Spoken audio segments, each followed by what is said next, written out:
Hey guys, today we're going to talk about another anime from the October season that you're sure to enjoy. We have a super intelligent protagonist, a group of absurdly strong characters, and the guy knows how to be badass in every situation.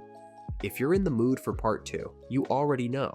Leave a like, subscribe to the channel, and comment down here to give us your support and show that you want the sequel. Without further ado, let's get to it. At the beginning of it all, a group of 6 friends decide to become adventurers. Their goal? To travel the world in search of treasure chests, conquer riches, and achieve glory. One of the boys, Mills, makes it clear that the group's only goal is to become the world's greatest heroes.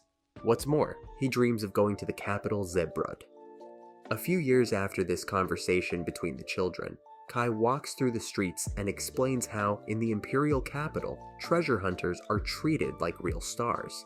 They travel the world in search of ruins known as treasure chests. These vaults hold many precious items, but on the other hand, this work is extremely dangerous, as the adventurers face monsters called ghosts.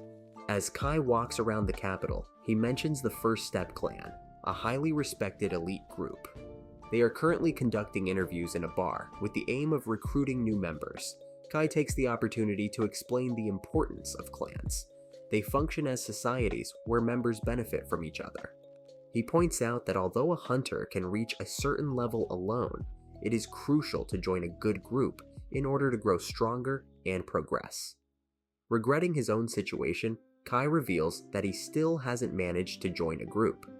Suddenly, a girl approaches, asking if he is also looking for a clan. She introduces herself as Huda Rubek and says that she has just been promoted to level 3. Kai introduces himself as Cry Andre, but doesn't greet her, leaving Huda with her hand out. Ignoring the gesture, Huda comments on the Vault of the White Wolf's Nest, a mission she tried to complete and which brought her many challenges. Huda has decided to join a group to advance as a hunter. In the middle of the conversation, however, she is interrupted by a man who ridicules her, saying that the capital is no place for weak hunters like her, and that being at level 3 means nothing. Huda corrects him, saying that the group doesn't require a minimum level to apply for vacancies. When she realizes that he won't leave her alone, Huda challenges him to a fight. At that moment, 2 representatives of the group notice the confusion in the queue and ask them both to calm down. Otherwise, they will lose their chance to join the clan. They remind them that hunters should never draw their weapons in public, as Huda did. After the incident, they finally enter the bar where the selection of hunters takes place. Huda is impressed by the caliber of the hunters around her, as it's her first time there. Cry comments that it's the 5th time he's been there. Observing the hunters, Huda notices a specific group and asks who they are. Cry explains that they are the Ark Brave, also known as the Children of the Holy Spirit, the strongest group present. They managed to complete a level 7 vault with only 6 members and are considered to be of the most elite. The group's leader, Ark Roden, is a legendary figure, and any hunter he accepts into his group is destined for success. However, Cry reveals that he has never seen Ark accept new members at events like this. In the middle of the conversation, the man from before interrupts them again. He notices an empty table at the event, and Greg explains that this is the table of the group that founded the First Step Clan, known as Strike or Strange Grief. Years ago, they arrived in the capital and, being full of talent, have become one of the most respected groups. Cry comments that this is the group of his childhood friends, and Greg adds that they are accepting new members, which explains the great movement in the place. Suddenly, a red-haired boy starts shouting, asking to be accepted into the Strange Grief. Tino, a huntress, approaches to put him in his place, saying that she is the one who deserves to be in the group. The bar becomes agitated, with everyone pushing aside tables and chairs to watch the confrontation. After all, the fewer the candidates, the better. Seeing the confusion about to begin, Cry decides to discreetly leave the bar, but before he can escape, Tino notices him and approaches him suspiciously, calling him Master. At that moment, Ark Rodan also notices Cry and reveals that he is actually the clan master and leader of the Strange Grief. Surprised, Cry tells more of his story, saying that years ago, when his group arrived in the capital, they completed treasure chests for beginners in record time. However, Cry always felt inferior to the other 5 members, believing that he was an ordinary hunter and that if he continued with them, he would end up hindering the group. Despite all his friends being incredible and never complaining about his level, Cry decides to leave the group on his own. However, the boys don't seem to understand his decision, and Mills suggests that Cry take over the leadership of the group, since they don't have a leader yet. Cry becomes even more confused, realizing that his friends didn't even hear what he said about leaving the group. Over the years, he ended up becoming the leader unintentionally, and since then, he has always thought about retiring from the hunting life as soon as possible. Back in the present, Greg and Huda are still shocked to discover that the young man is the leader of First Step. Just then, Ark Ross approaches Cry to mock him, mentioning that he's often late because he's too sleepy. Tino quickly intervenes to defend his master.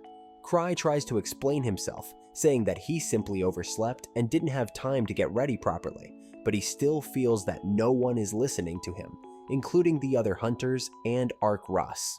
Seeing Ark repeatedly disrespect Cry, Tino asks Cry to expel him from the clan, but Ark ignores the request. Instead, he asks if Cry has found any potential new members yet. Cry then asks if Ark would accept a recommendation, to which Ark replies that he would trust any hunter Cry suggests, as he has great confidence in him. Tino is excited about the possibility of being chosen, as she was more than ready to join the group. Meanwhile, Gilbert begins to draw attention to himself, eager to be chosen for the Strange Grief. Upon analyzing the boy, Cry realizes that he wouldn't be much help in his current state, but believes that, with the right training, Gilbert could be polished. However, Cry begins to doubt his own experience in evaluating someone, admitting that any suggestion he makes would be pure luck. Nevertheless, Cry decides to recommend Gilbert. Before recommending him, Cry explains to the boy that the most important trait in a hunter is strength, because without it, the whole group could be in danger. He challenges Gilbert to show that he has the ability to not lose, stating that only on this condition would he appoint him to Ark Rodan. Cry then mentions that he has never lost a fight, but quickly thinks to himself that this is easy to say, since he has never been in a real battle.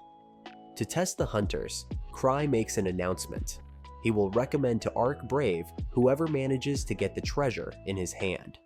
He throws a ring into the middle of the hunters, causing a frantic scramble for the item. The ring ends up falling into Gilbert's lap, but Tino acts quickly, kicking the boy in the face and throwing him away. However, she also loses the ring. While everyone is distracted looking for the ring, Cry takes the opportunity to leave discreetly and go home. The next day, he reads in the papers about the riot that took place at the Ark Brave recruitment drive, with the entire bar exploding during the melee.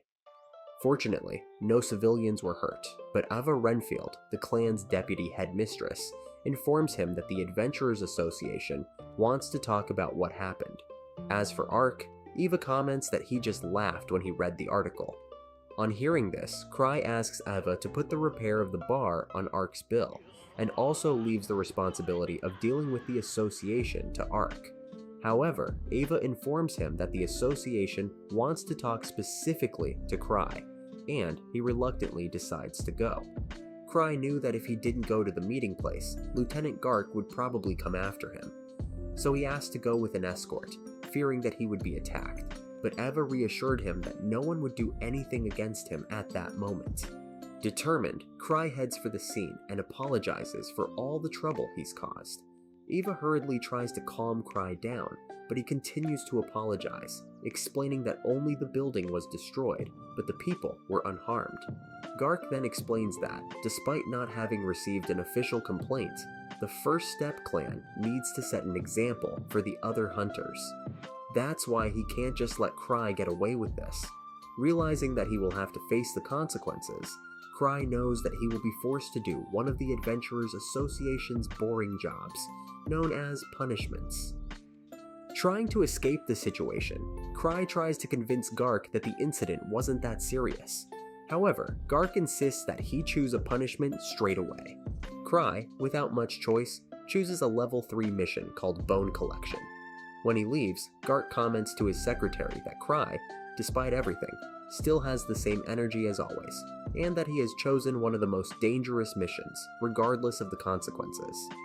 Meanwhile, Cry meets Tino and discovers that she was the one who found the ring he threw in the previous confusion. Cry invites her to help with a job for the Adventurers Association, but Tino immediately runs away when he hears the invitation. Then Cry, using one of his tracking treasures, finds her again. Tino, annoyed, complains that she would have liked to have been taken for an ice cream, but Cry reassures her that she won't have to go on the mission alone. Cry explains that she will form a group with Huda to complete the level 3 mission, watching everything with a sadistic smile. Cry, who is reminiscent of the protagonist of Eminence in Shadow, or a true master of deception, uses his skill at manipulation and small talk to make everything work, even though he has no special skills. If you enjoyed this insane journey, leave a like and comment if you want the sequel. I really enjoyed it, and I hope you did too. See you in the next video.